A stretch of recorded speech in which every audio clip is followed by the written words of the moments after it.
Welcome to Let Us Farm. So, today we are still continuing our series of how to start a catfish farm. But today we are on the topic of budgeting. So, budgeting is part of the production process of starting a catfish farm. And I'll be glad if you listen to this because it's going to help you so much. My name is Emily Noel Ogi of Let Us Farm. And all we do here, if today is your first time of seeing me, is that we discuss practical solutions to solving all our agri problems. Remember, if you have any issue in your farm, kindly do a 2 to 3 minutes video. Do this video when you are feeding your catfishes and send to me. So when I look at these videos, I will profile you with a solution. Remember, these services are absolutely free. And we are not by any means forming any WhatsApp group or any Telegram group. Anything we are doing, you see me do it like this, or you talk to me direct, and it works. Use the comment section anytime you are free, and I'm going to answer any questions you have for me. Having said that, so let us proceed with today's topic, which talks about budgeting as part of your production process of starting a catfish farm. Remember, it is very crucial and critical you do these things step by step like this so that you get the best results from your catfish farm. I'll be right back.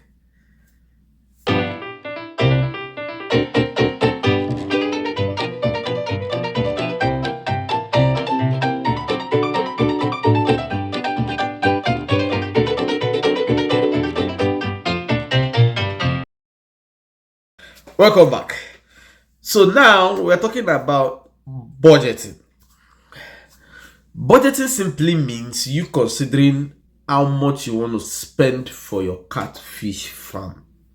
Now, the irony of this budgeting is that most people, when starting a fish production, what they like to listen to is they like people to tell them that, you know what, budget 6 bags of feed and feed 1,000. You will sell those 1,000 fishes and make 1 million.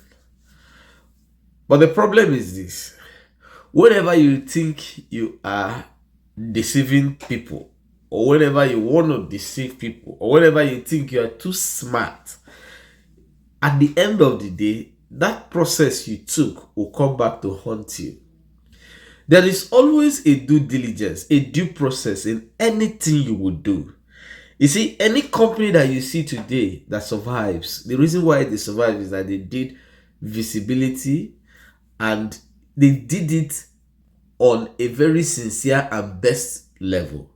Whenever they do things in a crooked way, go and check it. Those companies will collapse. You see, that's why two companies producing the same product starts, and all of a sudden, one goes under. It's not that that one that go under, they want to go under. No, it's about wrong footage. Most times they like to do things, they think that they are benefiting from a short way, but at the end of the day, it haunts them. It is the same thing that is applicable in catfish farming.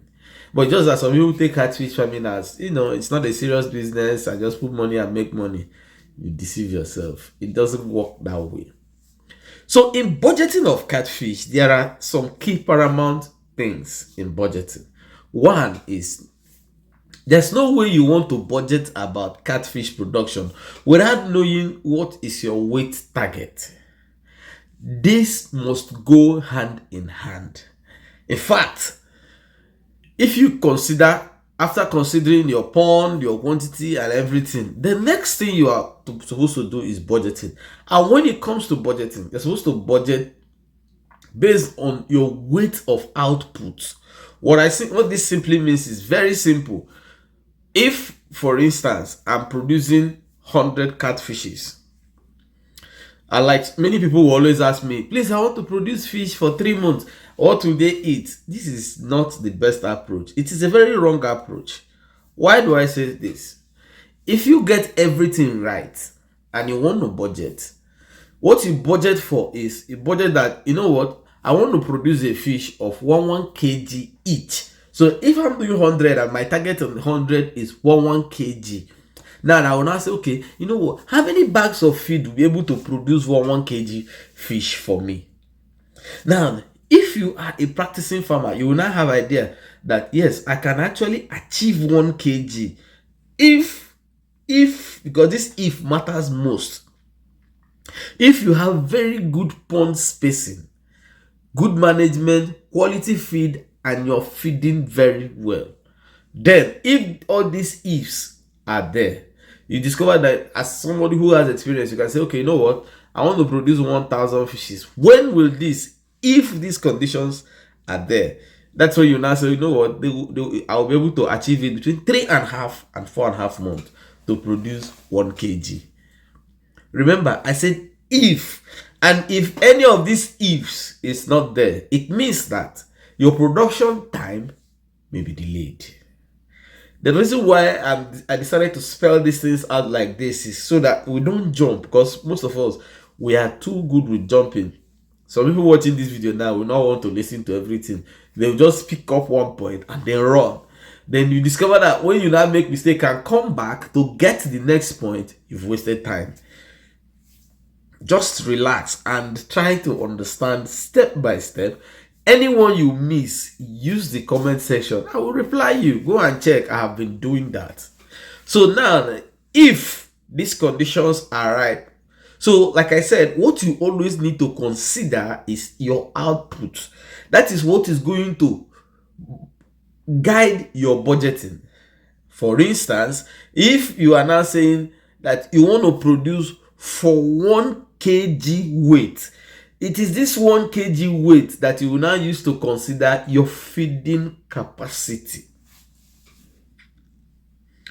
This is just the basic underlying truth.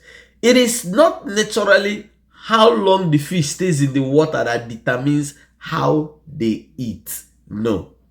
Now, if you watch most of my videos, I've always explained that the more the fishes stay inside water with good condition and eat very well, the more they grow. This is the statement. But some people used to misunderstand the statement. They think that it is when fishes stay in the water, they grow. No. Their water is their living habitat. So you keep them in the good water condition, they will be alive.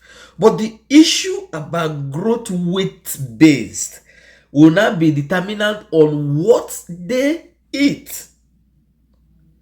And what they eat is determinant on what you feed them. Not naturally that you go to pray while they're in the pond. They will be waiting for you until you come back from your prayers and give them food. I don't know whether we get this, but this is just a simple thing. This is how it works. And that's why many people make mistakes in catfish farming, because they always jump one thinking that, miraculously it happens. It doesn't go like that in catfish farming. So this budgeting is very, very critical. If you are going for melange, like I always tell people, the bigger your fish is, the more profit you make. I have videos on it. You can go back and look for the videos on this so that you can be able to get these things I'm saying from the video, then marry the two together and for you to get answer. But in case you're having any doubt, you can always send me a message. I will respond to that. So now, in budgeting, what you're supposed to consider here is you consider what is the weight target of production. This weight target of production is what will now give you an idea of your intended bags of feed to use. I have already done some videos on how many bags of feed you need for some level of fish. I've done for 100. I have done for 1,000. Now, the reason why I use these two base points is that in any multiple of the two gives you the next step of what you are looking for. If you are looking for 50, divide 100 by 2, you get what 50 will give you. If you are looking for 25, divide it by 4, you get 100 by 4, it will give you what 25 would be. Then if you are looking for 500, divide 1,000 by 2. And if you are looking for 2,000, just multiply 1,000 by 2. So that's the secret because I cannot start doing for every particular number you want. Now, the idea of this is very simple. Some people will now ask me, in budgeting, how do you now buy your feed good and fine? Like I said in that video, it's not a must that you will buy all the bags of feed. For instance, if I'm supposed to use 108 bags of feed, what this budgeting is to say it, I've done some videos on that. When you have how much idea of these things, what you do is get your workbook down, multiply this idea by the current price of feed. Keep that money. Don't spend the money. Now, what you can do is, out of the 108 bags, you can say, okay, you know what? I may change my mind before they finish eating the 108 bags. So you simply go to where they sell feed, deposit money for 54 bags, and then start picking it up from there. Now, some people will say, oh, but the prices of feed are not same. If you go and watch that video, I talked mainly on how many pieces of 2 kg that you will use and 1.8 that you will use. The reason is that, you see, if I tell you to buy 10 bags of 2 kg, and after the 2 kg, the fishes have not grown to the desired size, naturally, your month of crossing to a particular number of bag is by month. That's the size of feed is by month. But sometimes when I say leave so space, some people will go and use a shorter space, and when you use the shorter space, you won't achieve that result because the space you are using is tight, so it won't allow your fishes to grow out. When this happens, it means that there may be a delay in such calculation. So that's why I have refrained from putting, oh, when there are 3 months you use 10 bags of 2 mm. I don't do things like that. And like I said, conditions can change. When the water condition of a place gets very cold, your fishes will not eat very well. So, for example, now, if I tell you that your fishes are supposed to consume 4 bags of 2 mm, and on the set time of 4 bags of 2 mm, there is a change in weather condition, and they consume only 2 bags, you will now turn and say, oh, this guy misled me. So for issues like this, I don't like giving all those breakdown. But the simple breakdown is what I have given you now. I said, for example, if you're supposed to use 108 bags of feed, simply get the money of 54 bags of feed. Go to your feed seller that I made here. It's not people that sell 1 or 2 bags. We have big dealers. Go there, deposit money for 54 bags with an agreement with the person that, you know what, out of these 54 bags, because the most expensive are the smaller ones, that maybe your 2 mm is more expensive than your 4 mm. So you can say, you know, sir, I'm taking 4 bags of 2 mm from this number of feeds that I have deposited for. So the rest will be, when the time comes, we'll be able to do balancing, and I will know the next level of feed to take. This is how business people reason. So you collect your 4 bags, and if for some reasons your fishes now, maybe the appetite level of your fishes is very high, so they are eating very well, and you now are going to use more than the said 4 bags, go back to the dealer and collect another 2 bags from him. Remember, you've deposited for 54 bags. So by the time as you are going like that, you can't balance with him and know who is going to balance who. Very simple. I do same. So in doing this, what you discover is that you have a reduction in cost of buying feed, because no dealer will want someone that deposited money for 54 bags to buy it as someone that is buying 1 or 2 bags at a time. No dealer will do that. So it's a simple way of you getting these feeds at a cheaper price, and it's a simple way of you having been able to budget on what to use. So with that, you now know that, oh, in my budgeting, I have budgeted for exact number of feeds to use. Now, like I said before about the month, if you are planning that, okay, you know what, I'm going to spend, let's say, I'm going to spend about 3.5 months or 4.5 months in feeding, and then you are able to feed your fishes very well, feed them to satisfaction, and by 3 months, you weigh these fishes, and they're already giving you the result you are planning for 4.5 months. Why must you wait? You can decide to sell it because they met your target earlier than planned. These things I'm saying are when conditions are right. I have seen it happen. It happens in my farm. Sometimes when I keep hybrid, I used to keep hybrid for 10 months. I've kept hybrid for 11 months. And there are situations that when I keep this hybrid, they are growing, and all of a sudden one customer calls me one day and say, hey, can I get hybrid from you? I ask, what do you need? He says he needs like 1 ton of hybrid. I say, what's your kg level? And I say he needs like 3 kg. And I have my hybrid that is 8 months. and I go to do my test weight, and I discover that, oh, instead of 3 kg, some of these things are already on 4 kg. I call you, or you come, I sell off. That's the game. It happens.